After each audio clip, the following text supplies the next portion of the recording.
नमस्कार। खेत खजाना में आपका स्वागत है। आज मंगलवार का दिन है और मई महीने की तारीख हो गई है 26 और अब जून शुरू होने वाला है 2-4 दिन के बाद में। और जून में थोड़ा सा तेल पर दबाव बढ़ने की संभावना रहती है, इसलिए सरसों के अंदर कितनी लंबी तेज़ी बनेगी, कितनी जोर की तेज़ी बनेगी आने वाले समय में पता लगेगा। लेकिन लगता है कि बाज़ार एक बार ठहरना चाहिए।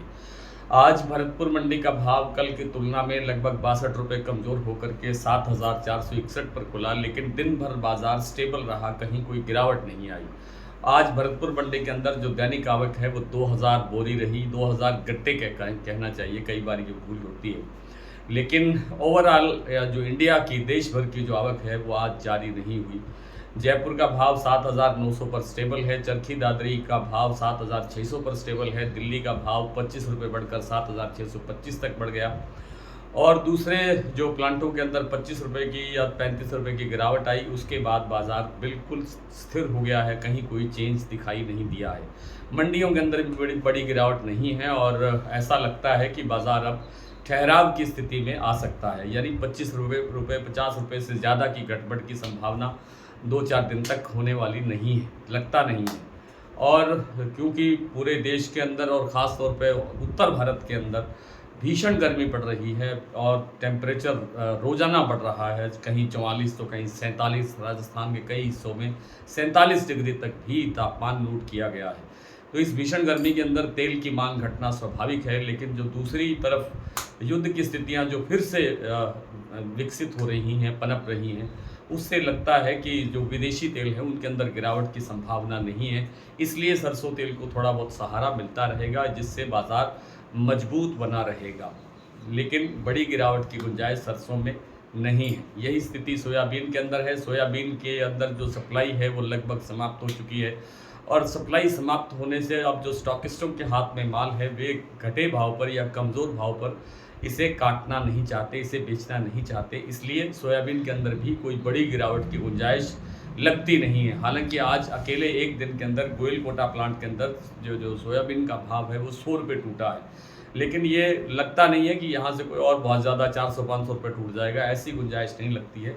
100 रुपये या 50 रुपये की गुंजाइश अभी और भी हो सकती है, लेकिन उसके बाद फिर बाज़ार ने रिकवर होना है क्योंकि सप्लाई नहीं है। आइए कुछ मंडियों की कुछ साथियों ने सवाल बार बार एक ही पूछा है कि यहाँ से सरसों निकालना चाहिए, बेचना चाहिए, क्या करना चाहिए। तो मैंने ये निवेदन किया था कि हर उछाल के ऊपर 20-25% का माल निकालते रहिए, हर गिरावट पर 20% 25% का माल ऐड करते रहिए, या आप ऐड नहीं करना चाहते हैं तो अगली उछाल पर फिर थोड़ा 20-25% माल निकालिए, उसके बाद फिर 20-25% माल निकालिए। इस तरह से 4-5 बार में या 6 बार में करके अपना सरसों बेचना चाहिए, हर हाइट पर आकर के बेचना चाहिए ताकि आपको पूरा प्रॉफिट मिल सके।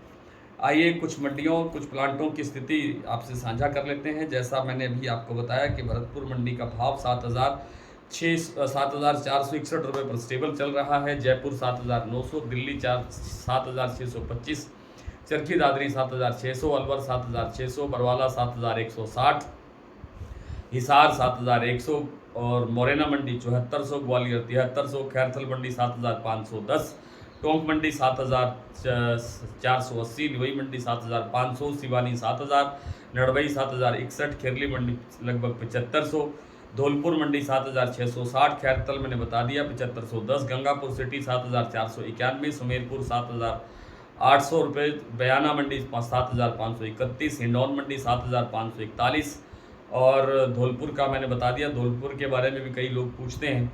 शमशाबाद और दिग्नेर प्लांट है जो सलोनी के, वहाँ 8600 रुपये का भाव है। अलवर में 8,575 और कोटा में भाव है 8,550। शारदा प्लांट 6250 रुपये, बीपी आगरा 8,260 रुपये, गोयलकोटा 7,700 रुपये। अडानी का जो प्लांट है बूंदी और अलवर, यहाँ भाव है 7,800 रुपये और जो दिल्ली का भी बंद भाव आया है वो है 7,625 रुपये। तो आज इतना ही, कल आपसे फिर मुलाकात होती है, तब तक के लिए नमस्कार।